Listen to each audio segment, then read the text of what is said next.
একটা পাখি আল্লাহ তৈরি করেছে, পৃথিবীর সবচেয়ে ছোট পাখি, নাম হলো হামিং বার্ড। কি নাম? The smallest bird ever in the world. সবচেয়ে ছোট, এটা প্রাপ্তবয়স্কে 3 থেকে 5 ইঞ্চি লম্বা হয়।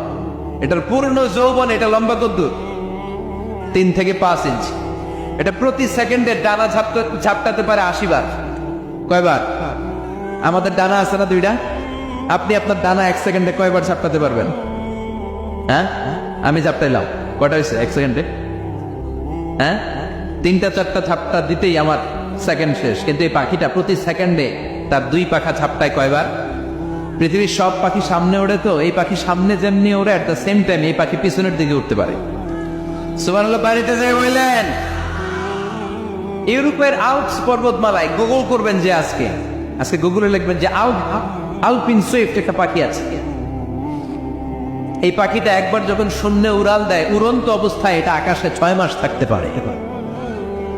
আকাশের মেঘের আপ থেকে পানি খায়, শূন্যে ভেসে বেড়ানো পোকামাকড় ধরে খেয়ে বেঁচে থাকে। 6 মাস পরে একবার জমিনে ল্যান্ড করে, নামে কয়েকদিন থেকে আবার উড়াল মারে, আবার উড়াল মারলে আবার 6 মাস। আলপিন সুইফট। আরেকটা পাখি আছে, অদ্ভুত পাখি, নাম হোমা বার্ড। এই হোমা বার্ড উড়ন্ত অবস্থায় ডিম ফেটে দেয়, আর ওই ডিমটা জমিনে পড়ার আগেই মাঝখানে ডিম ফেটে বাচ্চা বেরোয়, বাচ্চা উঠতে শুরু করে দেয়। এই পাখিগুলোর কথা কোরআনে আছে না নাই? এজন্য আল্লাহ বললেন, আওয়ালাম ইয়ারাউ ইলা তাইরি ফাওকাহুম সাফাতি ওয়া ইয়াকবিদনা মা ইউমসিকুহুন্না ইল্লার রাহমান ইন্নাহু বিকুল্লি শাইইন বাসীর। আল্লাহ বললেন, নাস্তিকগুলো কি পাখির দিকে নজর করে তাকায় না? পাখির দিকে নজর করে যদি তাকায়, তখন পাখির রব আল্লাহরে খুঁজে পাবে। চিল্লায় বলেন ঠিক কিনা? পাখিকে আরবিতে বললে তয়ের। সবাই বলেন পাখির আরবি কি? বিমানের আরবিও তয়ের।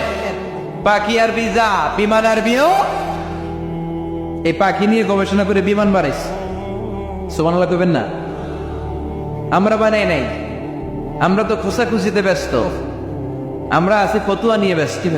তুই 20 কারণে কাফের, তোর চাচা 90 কারণে কাফের। তোর চাচা মরলে যেই জায়গায় কবর দেয়া হবে, ওই কবরের মাটির উপরে যে ঘাস উঠবে, ওই ঘাস যে গরু খাবে, ওই গরুর দুধ যে খাবে, ও কাফের। আছে না নাই? খালি কাফের ফতুয়া দেয় ব্যস্ত। আমরা ফতুয়া নিয়ে রইলাম, আর ওরা সব আবিষ্কার করে ফেললো। উইলবার রাইট আর অরভিল রাইট, এই 2 ভাই 1903 সালে এই বিমান আবিষ্কার করেছে, এই আয়াতের উপর গবেষণা করে। আওয়ালাম ইয়ারাউ ইলা তাইর, ওরা কি পাখি নিয়ে ভাবে না? আমাদের তো ভাবার সময় নেই, আমরা আছি মদ নিয়ে, আর নারী নিয়ে, আর জুয়াবাজি নিয়ে। চিল্লায় বলেন ঠিক কিনা? এমন অনেক মন্ত্রীদের হোটেল আছে যেখানে পতিতালয়ের আড্ডাখানা। চিল্লায় বলো ঠিক কিনা? মুসলমানরা মদ আর নারী নিয়ে ব্যস্ত, আর ইহুদি খ্রিস্টানরা আমাদের সব ঐতিহ্যকে ধারণ করেছে। উইলবার রাইট অরভিল রাইট গবেষণা শুরু করে দিল। পাহাড়ে শুয়ে শুয়ে 2 ভাই খালি পাখির ছবি আঁকে, কেমনে পাখিগুলো টানা ছাপটা মেরে ওঠে, কেমনে নামে। গবেষণা করতে করতে করতে প্লেন বানায় ফেললো 1903 সালে। আজ থেকে 100 বছর আগের স্টোরি শোনাচ্ছি আপনাদের। তখনকার বিমান এখনকার বিমানের মতো ছিল না। আপনি দেখবেন যে শুরুতে বিমান কেমন ছিল।